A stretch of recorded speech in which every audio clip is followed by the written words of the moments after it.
தமிழில் முதல் பக்தி சேனல் சாய் டிவி.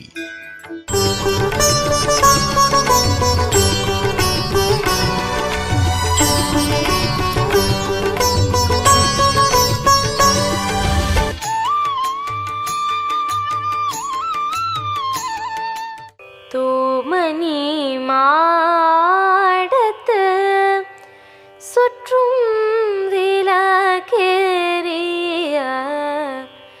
தூமணி மாடத்து சுற்றும் விளக்கேறிய தூமங் கமழ தூயிலனை மேல் கண்வளரும் மாமான் மகளே மணி கதவும் தாழ் திறவாய் மாமீன் அவளை எழுப்பீரோ உம்மகள்தான் ஓமையோ அன்றி செவிடோ ஆனந்தலோ ஏம பெரும் தூயில் மந்திரப்பட்டாலோ மாமாயன் மாதவன் வைகுந்தன் என்று நாமம் பலவும் நவென்றேலோ ரெம்பாவாய்.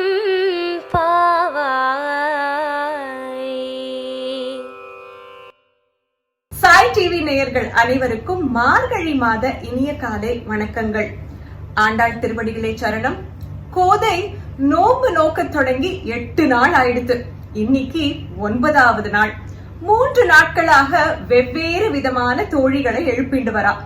இன்றைக்கு அவள் எழுப்பும் தோழி என்ன மாதிரி குணாதிசயம் கொண்டவள், எப்படி எழுப்பறா, வியாக்கியானத்துல அதை அனுபவிக்கிறதுக்கு முன்னாடி இன்றைய பாசுரத்தை சேவிக்க கத்துக்கலாம். இன்றைய பாசுரம் தூமணி மாடத்து சுற்றும் விளக்கெரிய.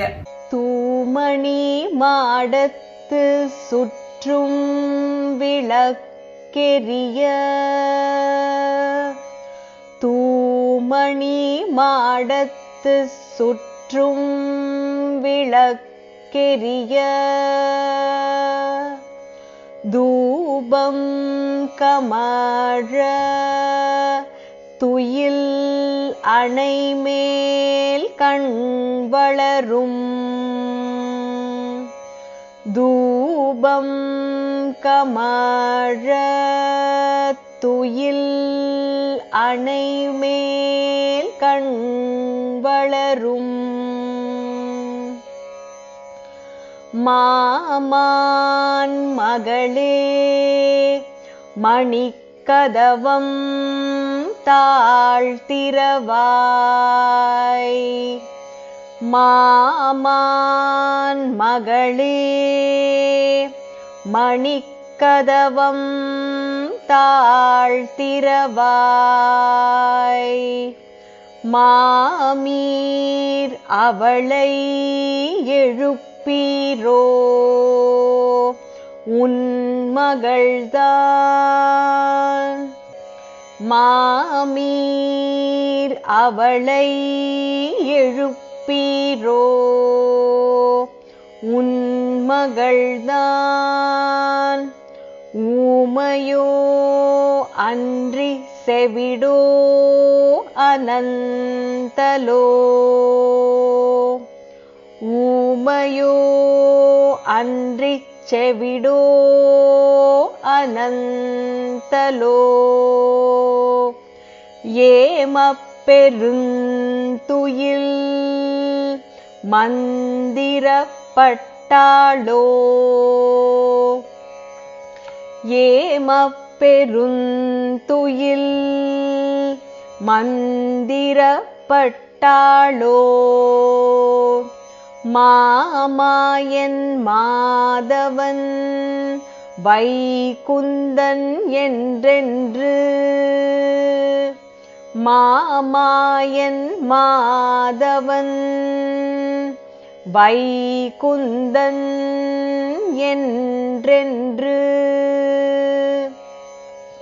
நாமம் பலவும் நவின்றேலோரெம்பாவாய் நாமம் பலவும் நவின்றேலோரெம்பாவாய்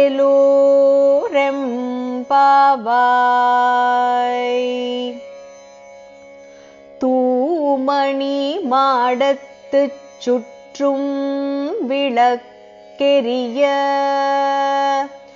தூபம் கமழ துயில் அணைமேல் கண் வளரும் மாமான் மகளே மணிக்கதவம் தாழ்த்திரவாய் மாமீர் அவளை எழுப்பீரோ உன் மகள்தான் ஊமையோ அன்றிச் செவிடோ அனந்தலோ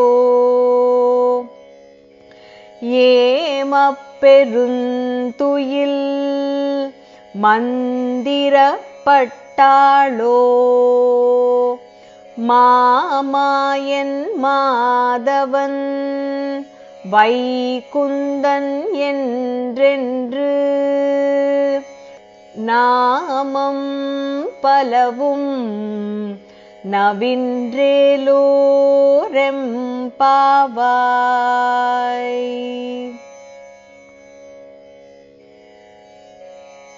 தூமணி மாடத்து சுற்றும் விளக்கெரிய தூபம் கமழ துயில் அணைமேல் கண் வளரும் மாமான் மகளே மணிக்கதவம் தாழ்த்திரவாய் மாமீர் அவளை எழுப்பீரோ உன் மகள்தான் ஊமையோ அன்றிச் செவிடோ அனந்தலோ ஏமப்பெருந்துயில் மந்திரப்பட்டாளோ மாமாயன் மாதவன் வைகுந்தன் என்றென்று நாமம் பலவும் நவின்றேலோர் எம்பாவாய்.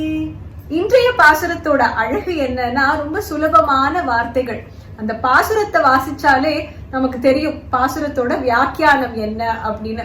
கிட்டத்தட்ட ஆண்டாள் இத ஒரு நாடகம் மாதிரி அமைச்சு சொல்லியிருக்கா. பாசுரத்தோட வியாக்கியானத்தை பார்க்கலாம். 6வது பாசுரத்துல பிள்ளாய்னு பகவத் அனுபவம் ரொம்ப குறைச்சலான இருக்கிற ஒரு பெண்ணை எழுப்பினான். 7வது பாசுரத்துல பேய் பெண்ணேன்னு ஆழ்ந்து உறங்கும் ஒரு பெண்ணை கடைசியில நாயக பெண் பிள்ளாய் தேசமுடையாய்னு எழுப்பினான். 8வது பாசுரத்துல கோதுகலமுடையாய், கிருஷ்ணர்னாலே குதூகலம் ஆயிடுவாளாம் அந்த பெண். கிருஷ்ணருக்கும் இவள்னா ரொம்ப பிரியம். இந்த 9வது பாசுரத்துல எழுப்புற பெண் இருக்காளே தூக்கத்தையே ஒரு கலையாக கொண்டவள். அவ நிஜமாவே தூங்குறாளா இல்ல தூங்குறா மாதிரி நடிக்கிறாளான்னு தெரியல. ஆண்டாள் இந்த பெண்ணை எப்படி எழுப்ப போறான்னு பார்க்கலாம். தூமணி மாடத்து சுற்றும் விளக்கெரிய. இந்த பெண்ணோட ஆத்துக்கு போறா. அந்த பெண் ஆழ்ந்த தூக்கத்துல உள்ள உறங்கின்னு இருக்கா. வெளியில தாழ்பால் போட்டிருக்கு. ஆனா ஆத்துல யாரோ இருக்கா உள்ள அப்படிங்கிற அறிகுறிகள்லாம் ஆண்டாளுக்கு தெரியறது. மெதுவாக ஜன்னல் வழியாக எட்டி பாக்கிறா. அங்க பார்த்தானா தூமணி மாடத்து, ஒரு மாளிகை மாதிரி வீட்டுல அழகான மாடம். அந்த மாடத்துல உயர்ந்த ரத்த கற்கள் பதிக்கப்பட்டிருக்கு. இந்த இடத்துல ஆண்டாள் இத சொல்றதுக்கு ஒரு காரணம் உண்டு. பண்டைய காலத்துல ராஜாக்கள் எல்லாம் பட்ட மகிழ்ச்சிகளுக்கு அரண்மனை கட்டும் போது, அந்தப்புற அரண்மனை கட்டும் போது ரொம்ப உயர்வான கற்களை ராணியோட அரண்மனைக்கு பயன்படுத்துவாளாம். விட்டு போன கற்கள் மட்டும்தான் ராஜாக்கள் தங்களோட அரண்மனைக்கு பயன்படுத்துவாளாம். அந்த ராணிக்கு அவ்வளவு மரியாதை, அவ்வளவு அன்பு. அந்த காலத்துல பெண்கள்னாலே ரொம்ப மரியாதையோட இருந்திருக்கா அப்படிங்கறதுக்கு இது ஒரு உதாரணம். அதனால இவளோட ஆத்துல உயர்ந்த ரத்த கற்கள் நிறைந்த மாடம், அத பாக்குறா ஆண்டாள். அது மட்டுமா பாக்குறா, காலங்காத்தால பெருமாளுக்கு ஆராதனமாக என்னெல்லாம் செய்வோமோ அதெல்லாமும் பாக்குறா. சுற்றும் விளக்கெரிய, சுத்தி விளக்கு வச்சிருக்காளாம். உண்மையாக பார்க்க போனா சுத்தி விளக்கு வைக்கலையாம், 4 விளக்குகள் ஏத்தி வச்சிருக்காளாம். தூமணி மாடமாச்சே, உசந்த கற்களான செய்யப்பட்ட மாடம். அதனால அந்த விளக்குலேந்து வரும் வெளிச்சம் இந்த ரத்ன கற்கள்ல பிரதிபலிக்கிறதுனால சுத்தி விளக்கேத்தினா மாதிரி தெரியறதாம் வெளியிலேந்து பாக்குறவாளுக்கு. விளக்கு பெருமாளுக்கு ஏத்தியாச்சு. அடுத்தது என்ன பண்ணணும்? தூபம் கமழ. வெளியிலேந்து ஆண்டாள் பாக்கறா. பார்க்கும் போதே உள்ள பெருமாளுக்கு ஆராதனம் பண்ணின அந்த தூபம், ஊதுபத்தியோட வாசனை மூக்க தொலைக்கிறது. தூபம் கமழறது. பெருமாளுக்கு விளக்கேத்தியாச்சு, தூபமும் காமிச்சாச்சு. இந்த பெண் என்ன பண்ணிட்டு இருக்கா?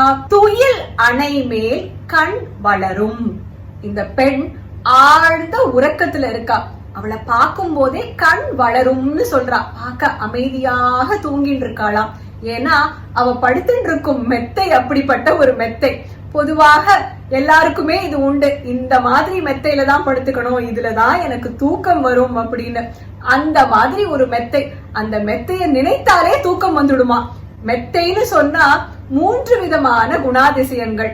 பார்க்க அழகாக இருக்கணும், மென்மையாக இருக்கணும், குளிர்ச்சியாக இருக்கணும், சமமாக இருக்கணும். இந்த மெத்தைய பார்த்தாலே தெரியறது, மெத்தையும் ரொம்ப ஒசந்த மெத்தை, மிருதுவான மெத்தையில இவ உறங்கின்னு இருக்கிறதுனால கண் வளரும். அவளை பார்க்கவே அமைதியாக இருக்கு.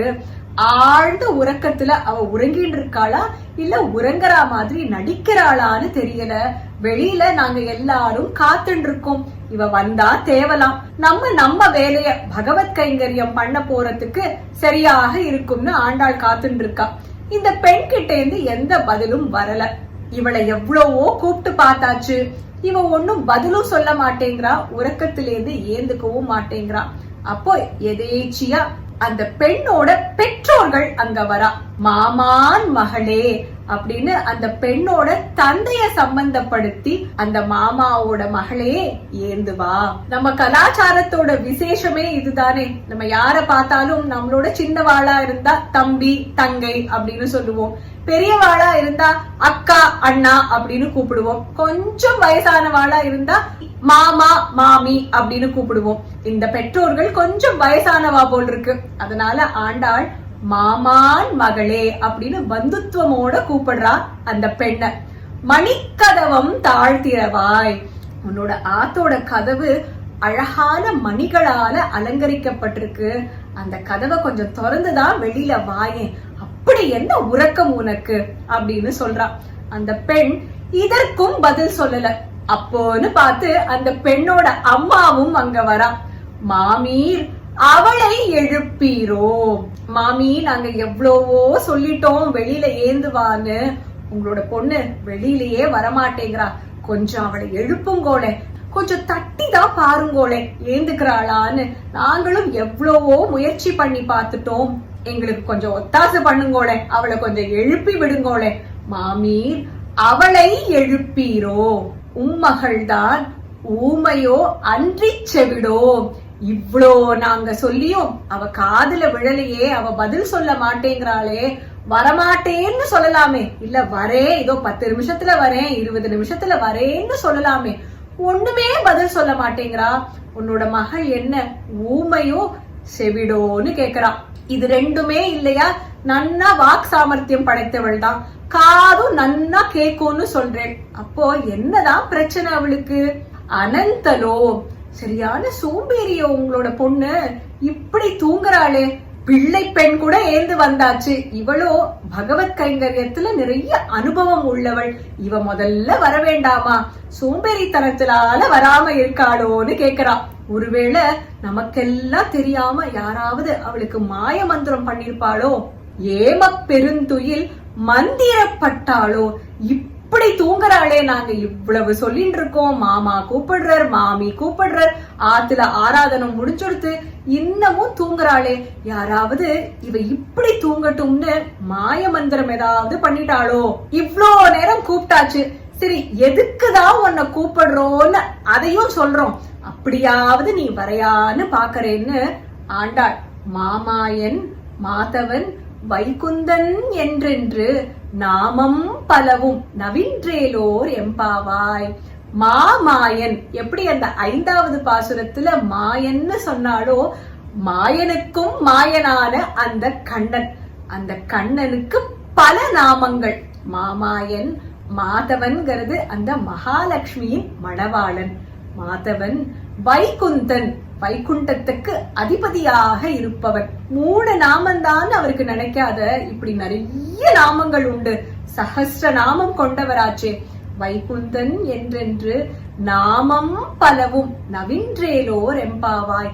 இப்படி பல நாமங்கள், அந்த பெருமாளோட பல நாமங்களை நாம சொல்ல போறோம். அதுக்காக நீ ஏந்து வாயே, இப்படி எதுக்கு தூங்கின்னு இருக்கன்னு கேக்குறா ஆண்டாள்.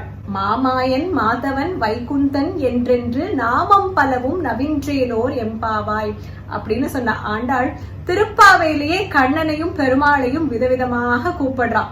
54 விதமான நாமங்களை சொல்லி, உதாரணமாக நந்தகோபன் குமரன், யசோதை இளஞ்சிங்கம், உத்தமன் பரமன், மழைக்கண்ணன், பற்பநாபன், மாயன், வடமதுரை மைந்தன். மொத்தம் எவ்வளவு திருநாமம் சொல்றா அப்படின்னாக்கா மொத்தம் 54 நாமங்களை ஆண்டாள் திருப்பாவை முழுவதும் சொல்லியிருக்கா. இந்த பாசுரத்தோட ஸ்வாபதேச அர்த்தம் பார்த்தோம்னா நிறைய விஷயங்கள் இருக்கு. முதலாவதாக சுற்றும் விளக்கெரிய அப்படின்னு சொல்றா. விளக்குன்னு வந்ததுனாலே இருட்டிலேந்து வெளிச்சம், அஞ்ஞானத்திலேந்து ஞானம். நேற்றைய பாசுரம் கீழ்வானம் வெள்ளென்று, அதுலயும் இதேதான் பார்த்தோம். இரண்டாவதாக ஆண்டாள் அந்த தோழியோட தாய் தந்தைய மாமா மாமீர் அப்படின்னு அழைக்கிறா. அது பந்துத்துவம், அதை குறிக்கிறது. பகவத் கைங்கரியத்தை பொறுத்த வரைக்கும் பந்துக்கள்னு வந்துட்டாலே 2 விதமான பந்துக்கள் இருக்கா. ஒருத்தர் அனுகூலர்கள், இரண்டாவதாக பிரதிகூலர்கள். அனுகூலர்கள் நம்ம என்ன பண்ணினாலும் நமக்கு உடந்தையாக நம்மள என்கரேஜ் பண்ணிட்டே இருப்பா. பகவானுக்கு பண்ணு, இன்னும் பண்ணு, 11 தடவை சொல்றதுக்கு பதிலா 21 தடவை சொல்ல நாமத்தை அப்படின்னு நம்மள என்கரேஜ் பண்றவா. பிரதிகூலர்கள் நம்ம பண்ற 1-2 விஷயத்தையும் தடுத்து நிறுத்துறதுக்கு காத்துட்டு இருப்பா. அவ பிரதிகூலர்கள். முடிஞ்ச அளவு நம்ம எல்லாரும் அனுகூலர்களாக இல்லைன்னா கூட பரவாயில்ல, பிரதிகூலர்களாக இல்லாம இருக்கணும். உதாரணமாக ஒரு குடும்பம்னு எடுத்துட்டோம்னா ஒருத்தருக்கு சமயம் கொஞ்சம் அதிகம் இருக்கலாம், அதனால பகவத் கைங்கரியத்துல இன்னும் கொஞ்சம் ஈடுபாடு, இன்னும் கொஞ்சம் டைம் கொடுக்க முடியும். அப்படின்னா டைம் இல்லாதவா அந்த குடும்பத்துல தங்களால முடிஞ்ச சின்ன சின்ன விஷயங்கள், உதாரணமாக அந்த வீட்டுல இருக்கும் தாய்க்கு கோவிலுக்கு போக பிடிக்கும்னு வச்சுக்கோங்க, அந்த அப்பா ஆபீஸ்க்கு போகும்போது வா உன்னை நான் கோவில விட்டுட்டு போறேன் அப்படின்னு சின்ன சின்ன விஷயமாக அந்த பகவத் கைங்கரியத்துக்கு துணை இருக்கலாம். அதுதான் அனுகூலராக இருப்பது. இது 2வது ஸ்வாபதேச அர்த்தம். 3வதாக நாம மகிமை. திருப்பாவை முழுவதும் ஆண்டாள் சொல்றது பரமனை பாடி, பரமனை பாடி நாம சங்கீர்த்தனம். இதுல முக்கியமாக மாமாயன் மாதவன் வைகுந்தன் என்று நாமம் பலவும், பலவிதமான நாமங்கள் பெருமாளுக்கு உண்டு. அதுல ஏதாவது ஒரு நாமத்தை சொல்லலாமே, சஹஸ்ர நாமமும் சொன்னா விசேஷம்தான். அதனால நாம ஜபம் எவ்வளவு முக்கியம் அப்படிங்கிறது 3வது ஸ்வாபதேச அர்த்தம். பகவத்கீதையில கிருஷ்ண பரமாத்மா இந்த ஸ்வாபதேசத்துக்கு சம்பந்தமாக என்ன சொல்லியிருக்காருன்னு பார்க்கலாம். 10வது அத்தியாயம் 25வது ஸ்லோகம். மஹர்ஷீணாம் ப்ருகுரஹம் கிராம் யஸ்மேகமக்ஷரம் யஜ்ஞானாம் ஜபயஜ்ஞோஸ்மி ஸ்தாவராணாம் ஹிமாலயஹ. மகர்ஷிகள்ல நான் பிருகுமுனிவராக இருக்கேன், சப்தங்கள்ல நான் ஓம்கர பிரணவ மந்திரமாக இருக்கேன், யஜ்ஞங்கள்ல நாம ஜபமாக இருக்கேன், அசைக்க முடியாத வஸ்துக்கள்ல அதாவது மலைகள்ல நான் ஹிமாலய மலையாக இருக்கேன், யஜ்ஞங்கள்ல நான் நாம ஜபமாக இருக்கேன்னு இந்த ஸ்லோகத்துல சொல்லியிருக்க. இதுதான் ஆண்டாள் 9வது பாசுரத்துல ஸ்வாபதேச அர்த்தமாக நமக்கு சொல்றது. பகவான் நாம ஜபம், எப்பவும் பகவானோட நாமத்தை நம்ம சொல்லிட்டே இருக்கணும் அப்படிங்கிறது. இந்த தோழியோட அப்பா அம்மாவை எழுப்பும் போது மாமி மாமான்னு சொல்லி எழுப்புறா. ஆண்டாளுக்கு ஒரு ஏக்கம், ஆயர் குலத்துல பிறந்திருந்தோம்னா அந்த துவாபர யுகத்துல இருந்திருந்தா கண்ணனை அனுபவிச்சிருக்கலாமே, அதுதான் முடியல, அந்த பாக்கியம் நமக்கு கிடைக்காம போயிடுத்தேன்னு ஏங்குறா. அது மட்டும் இல்ல, ஆயர் குலத்துல எல்லாரும் பந்துவாக இருந்து வாழ்ந்தாளாம். அயம் நிஜக பரோவேதி கடனா லகு சேதசாம் உதார சரிதானாம் தூ வசுதைவ குடும்பகம். இது என்னோடது, இது அவளோடது, நான் வேறு அவா வேறு அப்படின்னு பாகுபடுத்தி வேறுபடுத்தி பார்ப்பது குறுகிய மனம் படைத்தவா மனசுல மட்டும்தான் இருக்கும். தாராளமான மனசு படைச்சவா இந்த உலகத்துல இருக்கும் அத்தனை பேருமே ஒரே குடும்பம் அப்படின்னு நினைப்பாளாம். இந்த ஒரு முக்கியமான விஷயத்தையும் ஆண்டாள் இந்த பாசுரத்து மூலமாக நமக்கு தெரியப்படுத்துறா. ஆழ்வார் திருப்பள்ளி எழுச்சியில முதலாவதாக தன்னோட தந்தையும் குருவான பெரியாழ்வார ஆண்டாள் எழுப்பினா. அதுக்கப்புறமாக தேசமுடையாய்னு திருமழிசை ஆழ்வார் அவரை எழுப்பினா. நேற்றைய பாசுரம் கீழ்வானம் வெள்ளென்று, நேத்திக்கு திருக்கோவிலூர்ல நடந்த அந்த நிகழ்வு அத பத்தி பார்த்தோம். அதுல 3 ஆழ்வார்கள், முதல் 3 ஆழ்வார்கள் சந்திச்சுட்டு முதலாம் திருவந்தாதி, 2ஆம் திருவந்தாதி, 3ஆம் திருவந்தாதி பெருமாளோட தரிசனம் கிடைச்சு சேவிச்சான்னு பார்த்தோம். நேற்றைய பாசுரத்துல முதல் ஆழ்வாரான பொய்கை ஆழ்வார், இன்றைய பாசுரத்துல 2வது ஆழ்வாரான பூதத்தாழ்வார ஆண்டாள் திருப்பள்ளி எழுச்சியாக எழுப்புறா. பெருமாளோட கௌமோதகி அப்படிங்கிற கதையோட அம்சம்தான் பூதத்தாழ்வார். சென்னை அடுத்து இருக்கிற மகாபலிபுரத்துல ஸ்தல சயன பெருமாள் கோவிலுக்கு வெளியில அவர் கண்டெடுக்கப்பட்டார். 2ஆம் திருவந்தாதியாக 100 பாசுரங்கள் பெருமாளுக்கு சேவிச்சிருக்க. எப்படி பொய்கை ஆழ்வார் இந்த பூமியையே நான் ஆழியாக கொண்டு, சமுத்திரத்தை நெய்யாக கொண்டு, அந்த சூரிய பகவான திரியாக கொண்டு விளக்கேத்தினேன், பெருமாளுக்கு சொல் மாலை சமர்ப்பணம் பண்ணேன்னு சொன்னார். இவர் 2ஆம் திருவந்தாதியில அன்பே தகழிய ஆர்வமே நெய்யாக இன்புறு சிந்தை இடுதிரியா நண்புருகி ஞானச்சுடர் விளக்கேற்றினேன் நாரணர்க்கு ஞானத் தமிழ் புரிந்த நான், அன்பே விளக்காக கொண்டு ஆர்வத்தை நெய்யாக கொண்டு ஞானத்தை சிந்தையை திரியாக கொண்டு பெருமாளுக்கு நான் விளக்கேற்றினேன், ஞானம் பெற்றேன்னு சொல்ற இந்த 2ஆம் திருவந்தாதியில வரும் முதல் பாசுரத்துல.